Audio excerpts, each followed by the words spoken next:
বিদ্যুৎ সাশ্রয় নিয়ে সরকারের বিরুদ্ধে আন্দোলন করা উচিত, এমনটাই মন্তব্য করলেন এই স্কুল ছাত্র। দেখেন কি বলে।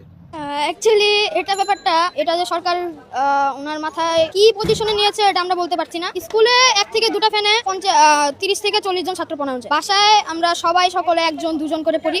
এখানে সর্বমোট বাংলাদেশে যদি গড় আয়তন করি তাহলে 70% শুধু ফ্যানের দিকে যাচ্ছে।